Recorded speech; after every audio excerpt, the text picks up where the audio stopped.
Assalamualaikum warahmatullahi wabarakatuh. Oke, terus. Nah, keseimbangan yang bergerak, kalimatnya unik.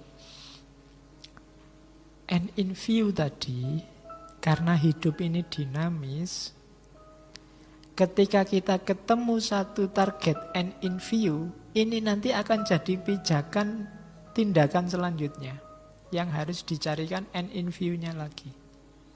Kenapa? Hidup ini dialektis. Keputusanmu nanti akan jadi kasus baru yang harus kamu cari lagi and in view-nya. Setelah tadi kamu bohong pada orang yang nyari temanmu yang mau dibunuh, itu kan kamu masuk ke situasi yang baru lagi. Pasca kebohongan. Pasca kebohongan ini kan harus dicarikan end in view-nya lagi yang baru. Setelah kamu tadi bilang pada teman perempuanmu, enggak, kamu sudah langsing, luar biasa langsing. Misalnya, ini kan kamu masuk ke situasi baru. Yang situasi baru ini kadang-kadang menuntut end in view yang baru. Saya sudah terlanjur ngomong langsing ini, harus ngatur strategi ini. Gimana caranya biar saya nggak dianggap bohong. Gimana caranya temanku nanti mesti ditanya juga yang itu, tak omongin dulu. Itu end in view baru. Jadi kita ini memutuskan sesuatu, hasil keputusan kita itu memasukkan kita pada situasi yang baru. Di situasi yang baru ini kita butuh end in view lagi. Hidup itu semacam itu.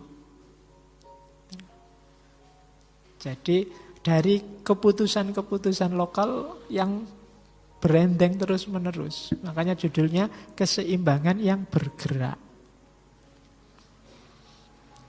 Yo, kalau pakai dalil Al-Quran, fa'idha faroh tafan sob. Ketika sudah selesai dengan satu perbuatan, kamu dengan satu pekerjaan, kamu masuk ke pekerjaan selanjutnya. Oh, jadi Islam, jangan khawatir. Meskipun Amerika yo masih mampu Islam. Jadi seimbang tapi bergerak terus, dinamis. And in view tadi kan mencari keseimbangan dalam hidup biar kita reintegrasi. Tapi sifatnya dinamis, bergerak, berubah terus dari tindakan ke tindakan. Mungkin dampaknya perbuatan tadi sekarang masuk ke situasi yang baru, kita cari and in view lagi. Terus menerus semacam itu. Keseimbangan yang bergerak. Ini kalimatnya John Dewey. Arriving at one goal is the starting point to another. Ini yang terjemahannya Fa'idha Farota Fansob tadi. Sampai pada satu tujuan adalah awal dari tujuan selanjutnya. Jadi kita hidup ini target ke target, tujuan ke tujuan. Begitu kamu lulus, kamu sekarang jadi alumni. Situasi alumni ini adalah situasi yang baru. Kamu harus nyari end in view-nya lagi. Mungkin setelah alumni kamu kawin. Situasi kawin ini butuh end in view lagi. Setelah kawin kamu punya anak. Situasi punya anak ini butuh end in view lagi. Setelah punya anak pengen kawin lagi. Ini juga loh, ya kan contohnya begitu. Itu kan situasi baru ke situasi baru. Jadi sampai pada satu goal adalah awal dari goal yang lain. Jadi usahakan kita dalam hidup ini banyak goal. Ya banyak goal kan berarti kita menang. Asal jangan banyak kebobolan juga. Ya, semuanya usahakan kita lebih banyak goalnya lah daripada kebobolannya. Kalau end in view-nya lebih banyak suksesnya daripada gagalnya. Nah, itu berarti hidup kita menang. Ya paling tidak seri lah. Itu lebih mending. Kayak sepak bola. Oke, nah seandainya ada macam-macam end in view, sama-sama bagus. Gimana cara milihnya? Gimana kita milih tindakan yang sama-sama baik? John Dewey ngasih rumus, coba bedakan. The good as desired, valued and enjoyed the good which is desirable, valuable, and enjoyable. Jadi carilah kebaikan, bedakan nanti ya, bukan carilah, bedakan kebaikan yang kebetulan diinginkan atau kebaikan yang memang setelah kita pikir, kita renungkan, pantas diinginkan. Ada bedanya. Kalau yang pertama, tidak ada refleksinya. Tiba-tiba saja kita pingin ke angkringan A. Itu tidak ada refleksinya. Yang lebih bagus apa? Betul-betul diinginkan. Itu ada refleksinya. Kamu mikir, ini enaknya makan di mana ya? Kalau di warung sana duitnya kurang. Kalau di angkringan lebih pas dan lebih enak, lebih nyaman. Nah, itu benar-benar diinginkan berarti hasil refleksi. Jadi ada yang kebetulan diinginkan dan ada yang betul-betul diinginkan. Itu jaraknya jauh antara kebetulan dengan diinginkan. Kalau di Indonesia kan unik, kebetulan dan kebenaran itu kan sesuatu yang jauh. Jadi yang satu kebetulan, yang satu kebenaran.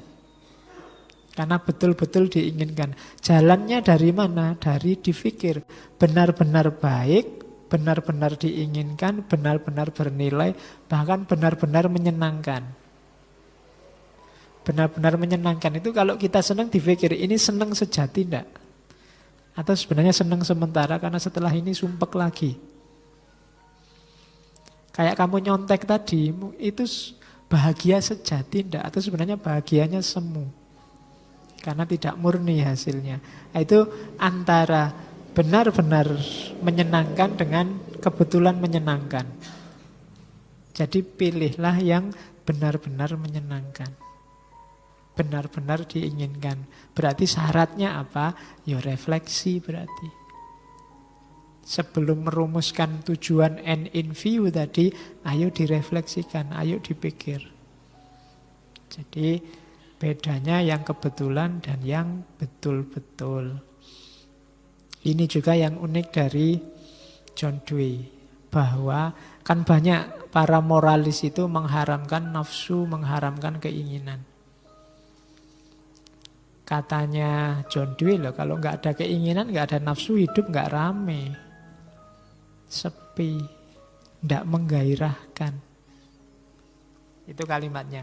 Terpisah dari akal, keinginan menjadi liar dan memperbudak. Namun terpisah dari keinginan, akal menjadi dingin dan membosankan dan sendu. Tidak tahu kalimatnya kok sendu. Dan kurang vitalitas. Sendu itu apa ya? Tidak menggairahkan lah sendu. Tidak enak. Bukan seneng duit. Ya, apalagi seneng diusel-usel ya, bukan. Oke, jadi keinginan tanpa akal, ya kan? Hasilnya apa? Liar. Tidak enak, kita akan diperbudak oleh nafsu. Tidak. Atau sebaliknya, akal tanpa keinginan tidak enak, formalitas. Kurang vitalitas. Kurang bergairah hidup ini. Hidup itu kan nyari seneng, ya. Filosof yang bilang hidup nyari kesenangan, ya. Tidak ada orang nyari susah. Tapi juga harus ada kendalinya, karena kesenangan bisa jadi bumerang. Kesenangan itu liar. Enaknya kesenangan yang liar bisa jadi bumerang, berakhir dengan musibah kesedihan. Maka dua-duanya harus kombinasi. Maka keinginan itu tidak haram. Kamu punya cita-cita sesuatu, punya keinginan sesuatu, tidak masalah. Tapi imbangilah dengan akal sehatmu. Refleksikan keinginanmu. Biar tidak kemana-mana yang jatuhnya menyengsarakanmu sendiri. Jadi itu dua kombinasi perbuatan. Akal dan keinginan. Harus ada unsur dua-duanya. Ya nanti kalau di agama ditambahi lagi agama, tidak masalah. Yang penting jangan dimatikan. Jangan dibunuh nafsu ini. Biar kita masih punya gairah hidup. The most important attitude that can be found is the desire to go on learning. Jadi dari semua tadi kesimpulannya berarti apa? Ada keinginan yang paling penting dalam hidup kita. Perilaku yang paling penting yang dapat ditemui dalam diri kita adalah desire to go on learning, adalah keinginan untuk belajar. Keinginan untuk belajar ini pasti baik. Kalau kemarin Immanuel kan keinginan dok, keinginan baik. Nggak, keinginan pasti baik itu keinginan untuk belajar, karena pasti melibatkan akal sehat. Jadi jangan ditunda-tunda kalau kamu pas ingin belajar, ingin baca, ingin nulis, ingin ngaji, ingin apapun. Karena itu pasti baik dan paling penting untuk membangun attitude-mu kalau ingin jadi orang baik. The desire to go on learning. Ada juga ini cara belajar apa katanya Jewish skeptis. The mark and even the pose of the educated man. Orang terpelajar itu tandanya dan posenya, pose itu figurnya adalah seorang skeptis. Itulah educated mind. Orang pinter itu berarti apa? Tidak mudah percaya. Kalau Indonesia hari ini rusak luar biasa gara-gara berita bohong, itu tidak selalu salah yang bikin berita, tapi salah mental kita.